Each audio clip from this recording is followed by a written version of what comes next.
Get ready for Better Together with Kenny and Carol.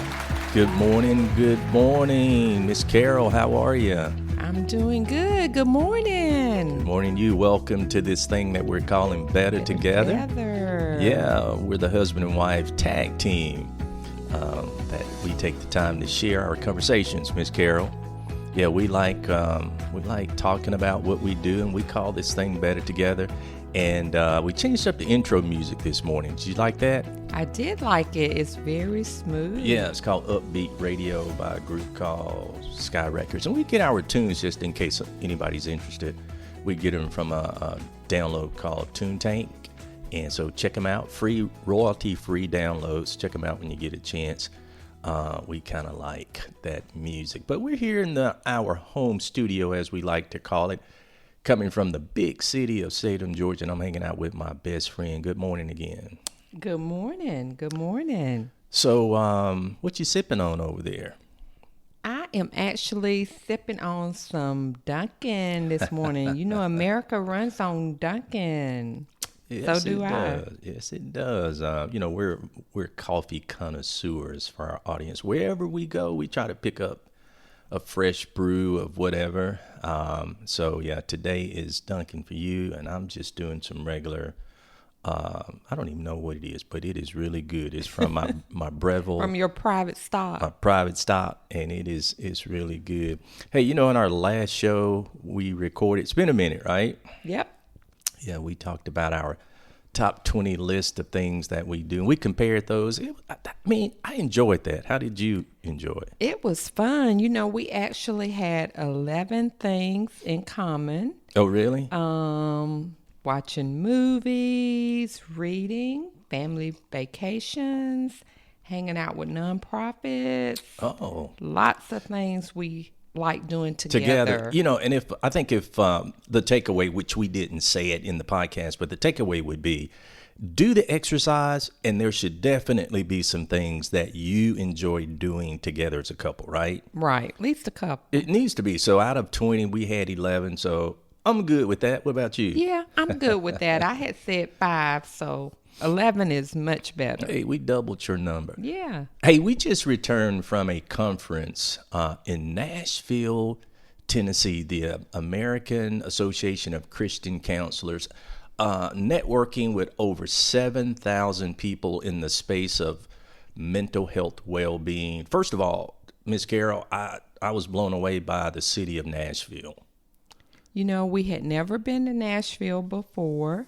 We'll definitely have to go back. It's a beautiful city, Rocky Top. Rocky Top. You know, it was so much good, diversity in terms of the people, the music. Now, this is Music City, right? Music City. And so I was blown away. We'll talk about the conference in just a minute, but, we took in a little bit of the sightseeing in Nashville, but I was blown away with the musical diversity that we were able to just pick up on the fly. For instance, we went to listen to the Nashville Symphony, which was a 75-piece orchestra, combined with a guy from Las Vegas named Frankie Moreno. Oh, yeah. You remember him? He was amazing. He brought a rock and roll set combined with the orchestra, and it was top notch.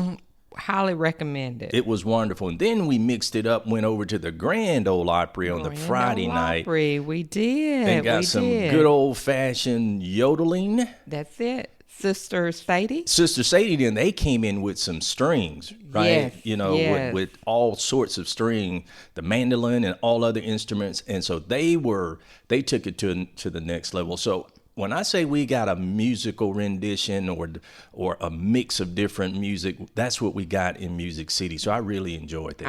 I did too. Thank you for the opportunity. Well, and I was just about to thank you for attending the conference with me, because this was a well-being conference sponsored by the AACC, and it was all about family, right? The focus was on how do we keep couples and marriages together. And as you know, I'm very passionate in this space of marriage and family. I'm a Christian counselor. I enjoy the family and the marriage space, which is what I like focusing on. And so it was just good for me to listen to some things and to pick up on some things that I think will help me as I reach out and touch and help families to become stronger and stay together. And I was able to attend your classes, and so I was able to learn some things as well. And, we all need to be focusing on keeping families together. That's right. That's right. It is enough things in this world that are trying to pull families apart. Yeah. You and I were talking about that off the air a few minutes ago. What do you think one of the biggest challenges facing families today? I think families right now they're just trying to survive. They're in survival mode. Yeah. Yeah. They're just trying to hang in there right now. Yeah, when I go around the 10 counties that I serve as part of the work I do with a wonderful organization called the Jackson EMC Foundation, we listen to organizations and stakeholders and leaders talk about the challenges that they're facing. And repeatedly, regardless of what county I'm in, the one thing I hear often is this, and that is, people are just trying to survive. Absenteeism is a problem. A lot of things are going on in the homes, in the schools, but parents are just trying to survive. They are just trying to make it to the next day. Yeah. So we're our constant prayer is for the family unit, because as you'll hear in a minute, we think there's so much that stems from a solid family structure, a solid family unit. So anyway, Miss Carol, one of the things that I learned from the conference that really surprised me, don't know how you feel about this, but one of the most important ministries in the church should be the marriage and couples ministry. Did you know that? Now, I would, like most people, would probably say that the youth ministry is the most important one in the church. Well, why would you say that? You only hear it everywhere you go. Everywhere I go, they always say they don't have a youth ministry, or because the youth is the church of the tomorrow. But that's what I would have said. Yeah, well, I think a lot of people do, and there's a reason for that. But without a family, you don't have youth, right? Mm-hmm. And if there's no focus on the family, then you're bringing youth into the world without the family structure, which creates more problems that you and I are very familiar with, such as the mental health challenges, the other problems that just come with not having a strong family unit. So that really is, I think that's something that a lot of churches need to really start focusing on, and that is, how can we make the couples and marriage ministry stronger, right? Mm-hmm. What can we do to help strengthen that part of our church? Because if we can do that, then guess what follows? The youth will come. They'll come because their parents will bring them, right? That's right. How did you and I get involved in church? Our families took us to church. That's right. They didn't send us, right? No, they took us to church. They took us, and so it became a part of our lives, and we learned from that how to deal with challenges, how to cope with others, how to manage our differences, and so it made us better. It made us better kids, and so anyway, we're very high on churches doing more to keep the families together. I would agree that strong families make strong marriages. Oh, man. Which definitely leads to a better home environment for children. Yeah. It almost sounds anecdotal, or like, I mean, anybody could guess that, but it's not a given.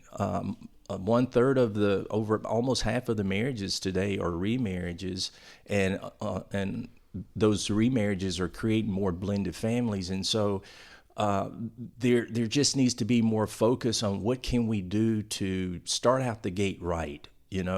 How can we become good couples before creating a family? Because once we create a family, it brings extra pressure into that relationship. And so we've got to get those steps, as you just outlined.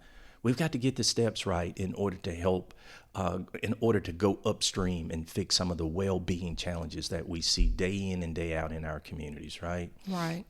Yeah. Now, listen, I can't pass up this opportunity to talk a little bit of a little bit of Bible about the importance of marriage. The Bible gives a great analogy of Christ and his love for the church, and how he sacrificially gave his unconditional love for the church. And in the same way, you and I believe that a man and a woman, when we unite, it's all about the sacrifices that we make for one another, right? Right. And it says in the Bible, for this cause a man shall leave his father and mother and shall cleave to his wife. Wow. And the two shall become one. Wow. And cleave means to stick to hang in there, to never give up on the marriage. That's it. You got to hang in there. It's a relationship, and it's an important relationship because it's used by Paul in his analogy when he's talking to the church at Ephesus, when he talks about in chapter 5, verses 22 through 32.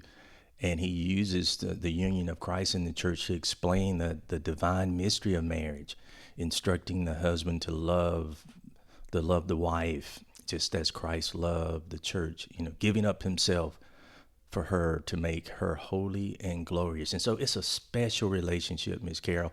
And look, I just count it an honor and a blessing to have been with you for 36 or 7? 36. 36, working on 37. Working on 37. 36 in almost a half years of wonderful marriage. And I see the magic that comes from being united in holy matrimony. And so we just want other people to see that magic, because you can have it too, right, Miss Carol? That's right. You can have it too. Yeah. And I want to dive in a little bit more on what you just said, but the Amplified Bible says, husbands, love your wives.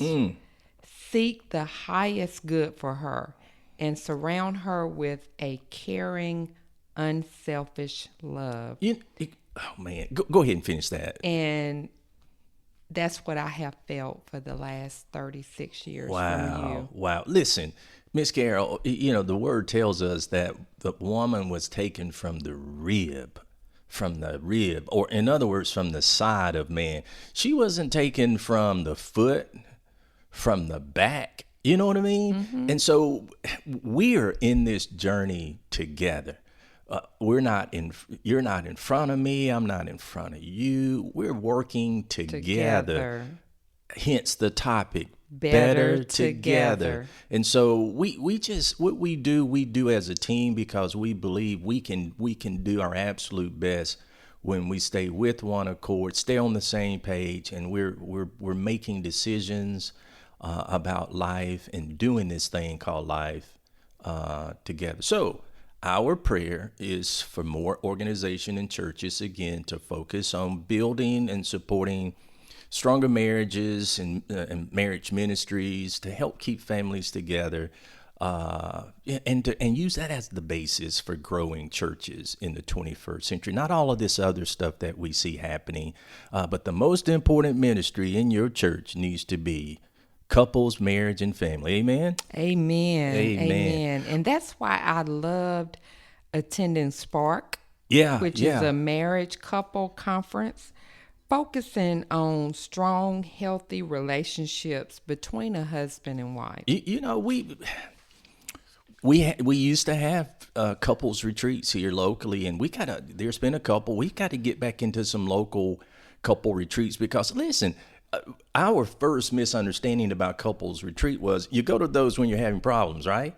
That's the first mistake. Yeah, well, and we learned from Spark and other places. Listen, you go to couple retreats to learn more about each other in order to strengthen your marriage. Whether you're a new couple, you've been married 25 years, I promise you one thing, there is always something you can do. That's right. To improve on your relationship. Mm-hmm. And so those retreats are all about improving on what you have. Listen, what if we never worked out?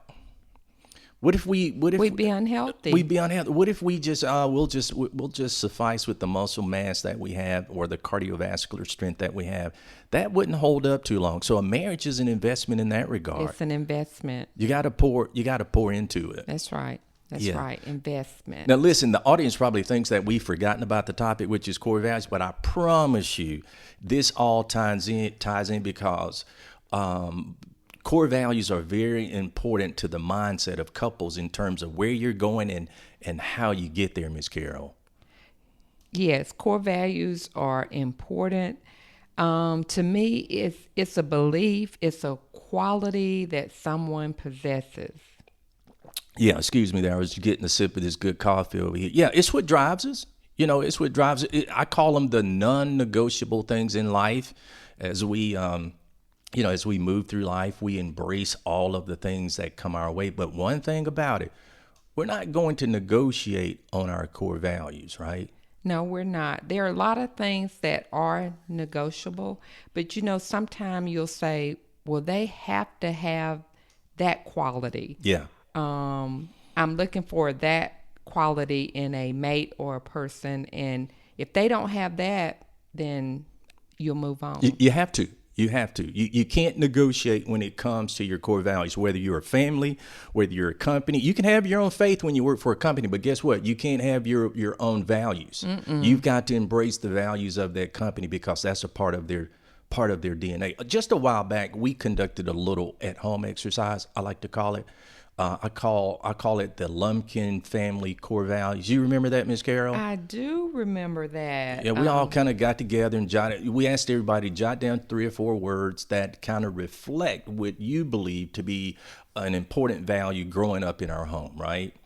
I had to actually look back. We'd done that over a year ago. It's been that long? September of last year. Wow. And we asked everybody in the family to do that. Yeah, it was a really cool exercise, and so we're going to revisit that today and talk a little bit about core values. But before that, we're going to take a little coffee break. You okay with that? A little music coffee break, Miss Carol? Oh yeah, I will get me a little bit more coffee. Be back in just a minute.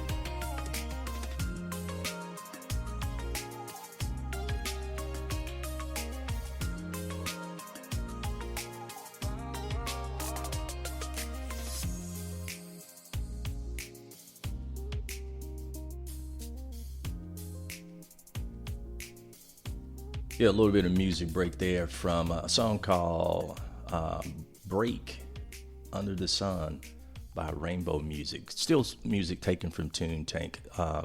So, Ms. Carol, before we get back into core values, little shout out, nonprofit shout out thing that we do as part of the Better Together. This is October, and this is Breast Cancer Awareness Month, right? Yes. And so today we're going to salute the work that's being done by the Cancer Foundation out of Northeast Georgia. They serve 25 counties in Northeast Georgia. They're headquartered out of Athens, and they're doing some wonderful work to help families that are coping with the financial burdens that are brought on after a family member has been diagnosed with cancer. In fact, Carrie, you may remember, I think it's been about a year ago, we attended an annual event of the Cancer Foundation of Northeast Georgia, and it was, they called it Sip and Shuck. I remember. Yeah, it was a great event where we were able to network with a lot of people that were supporting this great cause, and they just did a wonderful job of putting this event on, and so we salute them. What do you know anything about this nonprofit? The Cancer Foundation is a nonprofit organization based in Northeast Georgia. Yeah.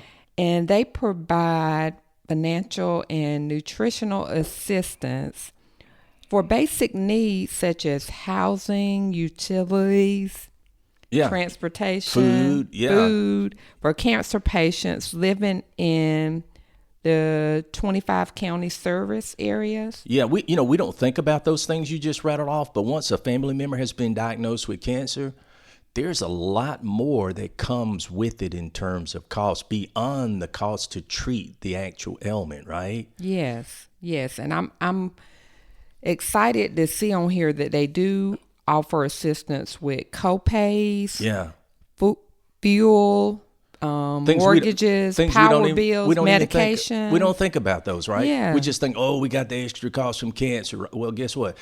You still have to pay your bills. You still got to pay your bills. You still have to put gas in the car. So this organization is really built to help those those families that are struggling, and particularly those families that have minimal income, right? Mm-hmm. Yeah. So we salute the folks out there at the Cancer Foundation. And another thing about this organization is that they focus on what we call those social drivers of health that you just mentioned, the security of food, housing, and transportation. And so these are important things that are that we all are glad that we support from our home here and our families. So hats off to Joey Tripp, who's the executive director, and he's also, I didn't know if you knew this, Miss Carol, he's a cancer survivor. I did not know that. Yeah, Joey's a cancer survivor. And then Miss Tina Lassiter and all of the team members that are doing great work in recognition this month, again, Breast Cancer Awareness Month, the month of July. So, Miss Carol, I think it's about time we need to do a Petals and Step. Yes. And maybe this month we can do one for breast cancer. Yes, and it is October. Yep.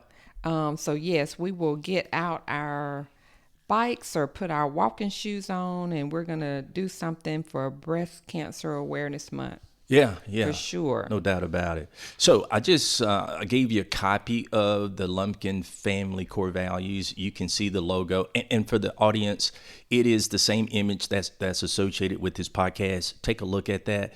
But Ms. Karen, when you look at that image with all of those values wrapped around the Lumpkin family name, what comes to mind for you?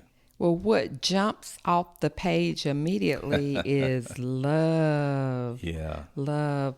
When I look back at the exercise, love actually got 3 out of 4. Yeah, 3 out of 4 of us put love as a core value. We did, and then service got 2, so it was a second. So that's what stands out to me about it. Wow, it was a great exercise. It allowed for us to just kind of picture what has been taught and embraced in our home, right? Yeah. I mean, was there anything in particular that didn't show up that you thought would have showed up on the list of core values, if you recall?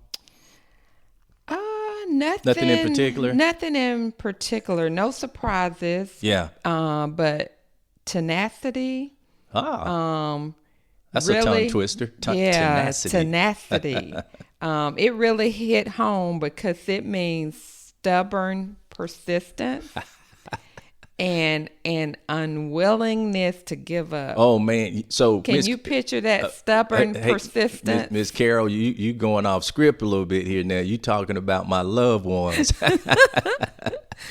Yeah, there's a lot of tenacity in those offsprings, and so it is definitely a value that has a positive component, right? Oh yeah, you're less likely to give up on things in life when you have that tenacity component. Perseverance was one that caught my eye. You push through. Perseverance is the persistence in just to keep doing it, right? Mm-hmm. Despite how difficult it may be. Keep doing it. You got to keep doing it. Success comes to those that push through, right? That's right. So that I'm glad our children have embraced that, because you're gonna fail in life, right? Mm-hmm. You're gonna have some things that you're just not able to get over, right? Those challenges, but you don't end there. That's right. You keep pushing. You and I have gone through career changes. We have. Our daughter, who played basketball, has lost some difficult games, has had some difficult, times on the court. Our other daughter has had some transitional experiences in careers. But the thing that sticks with all of us is perseverance. That's right. We never gave up. We kept pushing through, and that's a quality that I think is certainly worth embracing in terms of a core value. So did you have anything in your mind that didn't show up that you were surprised by? I'm like you. Nothing really surprised me. I can't think of anything that I would say, hey, why didn't that one make the list, right? I think all of the ones that were reflected accurately reflect what we intentionally displayed in our home. We intentionally showed them love. We showed them how love behaves. Yes. Love is just not something you put on when things are going well. Love behaves properly when you're in a disagreement. You agree to disagree. That's right. We showed them a spirit of excellence, right? We didn't just get up and do whatever we wanted to halfway. We did it with our best because we knew we were serving and working unto God, not unto man. That's right. Amen. We did what we did with integrity. We didn't cheat. We didn't steal. We didn't lie. We tried to give them the example of what you do, how you do things is just as important as what you do, right? Amen. And I'm just glad I've heard Victoria Osteen say this: more is caught than taught. More is caught than taught. Think about that. Mm-hmm. What your children see you do is more important than what you're telling them. That's right. More is caught than taught. And so I'm just glad that they saw how a man and a woman treat each other in our home, because that appears to have permeated into their DNA and is part of their core values, right? Part of their core values. That's right. Our prayer is that these things will become important values in their home when they have their families. Our core values are the foundation. Ooh. They build your character. They do. Your character starts from your core values. Yeah, they do. And I like to use the analogy when we're talking about core values. Ms. Carol, I'm just kind of a picture person. When I want to learn something or embrace something, give me a picture of it. It'll help me learn it better. Mm-hmm. But think of the analogy of an apple. At the core of an apple is the seeds, right? Mm-hmm. And these give root for the basis of what the apple will become. These become the core beliefs for human beings, or the values for human beings. So our core values are like the seeds for us. And then from the seed of the apple, you get what I call the meat, or the white part of the apple when you cut it open. Mm-hmm. This is reflective of how well the seeds were fed and maintained, right? So this would be for humans. This would be the behavior. Like how do we view things around us, right? And then you have the outside of the apple. In most cases, if it's a red apple, right, it's the skin, mm-hmm. which gives the appearance to the apple. The appearance, or the skin, or the outside, it comes in all different shapes, colors, and sizes, right? But it is what's on the inside that makes us who we are.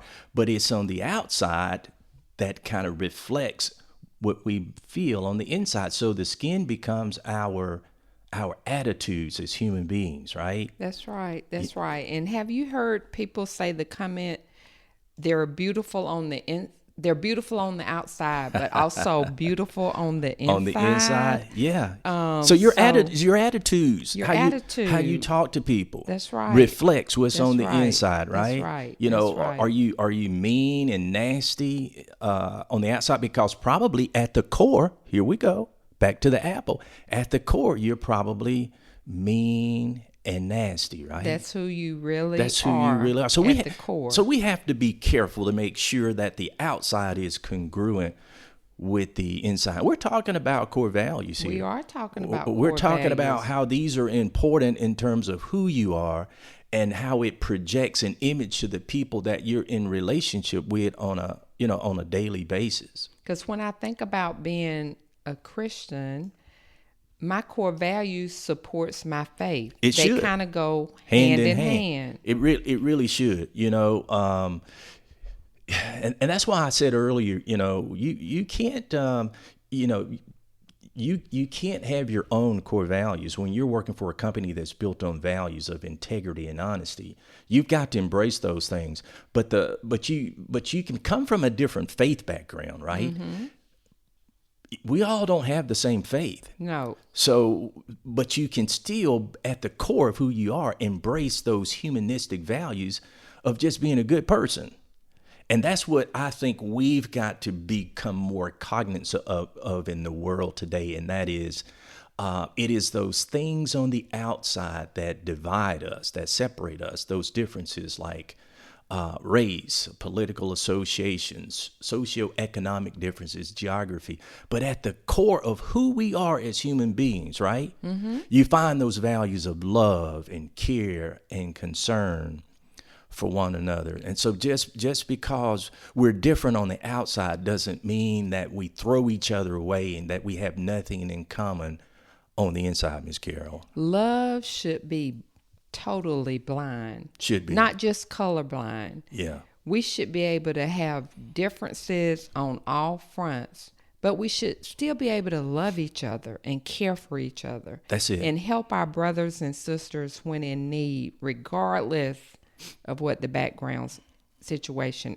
is. Our differences are. That's right. It's at the core of who we are, embracing each other, helping each other, and being able to, as you've heard me say before, we've coined it from Reverend Alfred Hazel, being able to agree to disagree without becoming disagreeable, right? Mm-hmm. It's just who we are. So our prayer is that we continue to uplift the core values that we share as Americans, that our values of care and concern for human beings and mankind, for children, for men and women of all walks of life, not because of where they came from, how much money they have, their political affiliation, their race, but despite those things, at the core, we want everybody to embrace the values of love and care and concern for one another.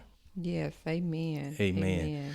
Now, look, one other thought about core values organizationally. I do a little work to help nonprofits as well as churches. And so organizationally, I think when we fail to embrace the core values, which reflect the culture of a group, it can become a challenge. Whether you are a for-profit organization, a nonprofit, a faith-based organization, values are really important, Ms. Carol.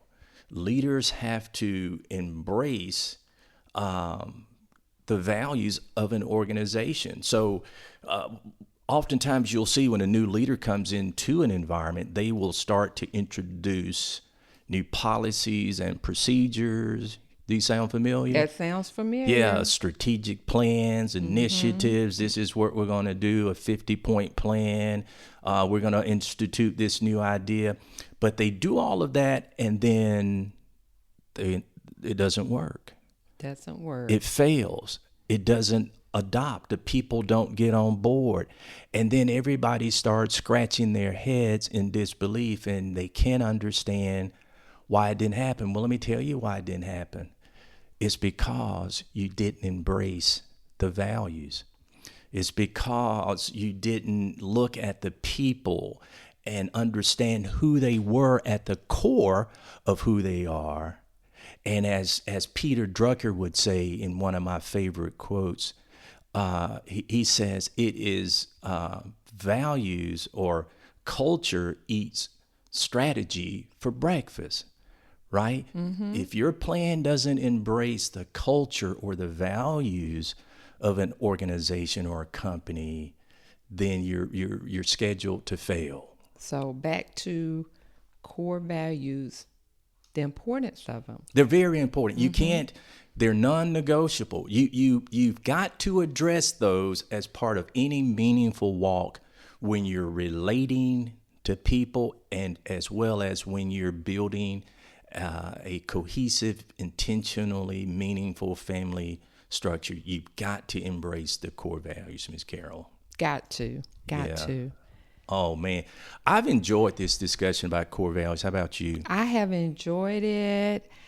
And I would encourage couples to do the values exercise between the spouses, it between the families, and see what words they come up with, and then spend time talking about them. Carol, I think that's a great point. Just jot them down. Ask everybody to jot them down on their own, and then compile them on a sheet of paper, and then spend a few minutes talking about them and what they mean. It will probably enlighten you in a good way, don't you think? And it'll be fun. It was a fun exercise. I really enjoyed it. So we're going to run about 5 minutes. So, we promised to keep these podcasts to about 35 minutes. So 30 minutes or so. We're going to be a little bit over. But Ms. Carol, I have thoroughly enjoyed this one. Thank you so much for taking the time this morning to share this with me. On our next show, we're going to be talking about something that's a little bit different. We're going to take a turn. We're going to talk about, I think the topic is going to be behind and before.